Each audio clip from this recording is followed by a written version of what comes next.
Be introduced by a pro, isn't it? Well, good morning. I'm from the South. I'm used to better. Good morning. I was afraid Don may have put you to sleep with that whole intro thing. No one is ever going to pay you what your products and your services are worth. No one is ever going to pay you what your products and services are worth. They'll pay you more than that or they'll pay you less than that. And it's based on what they think it's worth, and we control their thinking.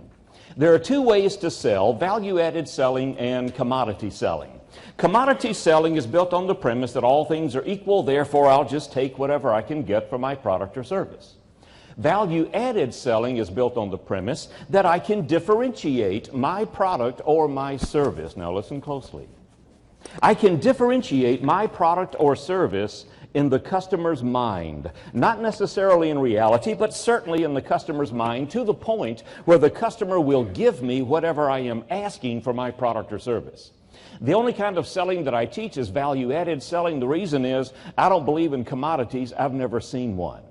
Every product, every service can be differentiated to the point where the customer will give us whatever we are asking for our product or service. So the topic this morning is going to be value-added selling. We're going to talk about why price is never the real reason why the customer said no. Even though the price objection is the most common, the most frequent objection that any of us salespeople ever hear, it is rarely, if ever, a valid objection. How long do you have to stay in sales before you hear the price objection? About 10 minutes, the very first call. The first thing the customer is going to say is the price is too high. You know why they do that? It's out of habit. And the reason they continue doing it is because out of habit, salespeople continue to drop the price. Isn't that interesting? What if we could come up with a different response other than just cutting the price?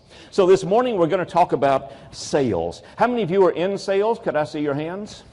There are two kinds of people in the world, those that know they're in sales and those that don't. So let's try that again. How many of you are in sales? How many of you are in customer service? Can an entry-level employee in your organization chase off your best account? What's the answer? He called me into his office. He said, I see more in you than you see in yourself. I'm going to get you out of here. I thought, hot dog, I'm going to engineering. From operations, you go to engineering. In engineering, I'll work a 35-hour week, not a 40-hour week. I'll be drawing the circuits I've been wiring for the last 10 years. I can do that in my sleep. I'll wear a necktie to work.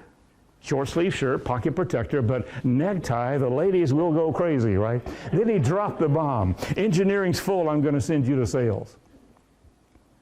I said, actually, you can give me my tool belt back. I'm going to go upstairs and solder some more wires. I'm not going to sales. Cannot speak in public. Cannot strike up a conversation with strangers. Do not own a suit, and they require that you wear a suit. Do not have a degree. There are people in sales with masters.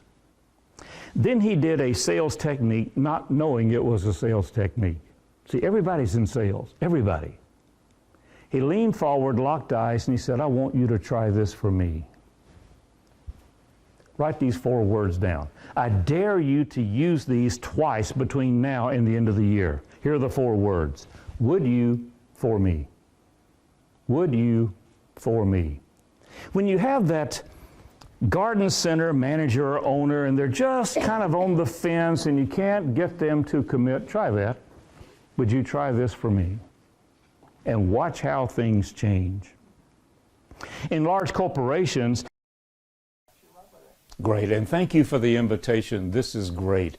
Have you ever thought about how many different roles you play? If we sat down and made a list, how many times do we shift roles during the course of a day?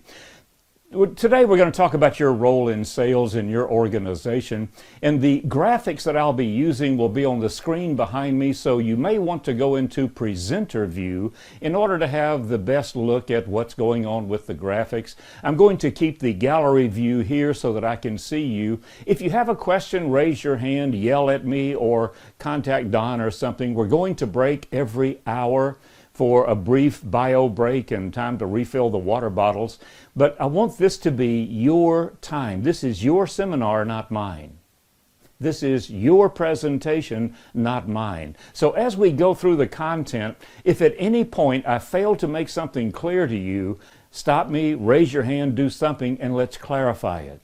As you know, there's no such thing as a stupid question.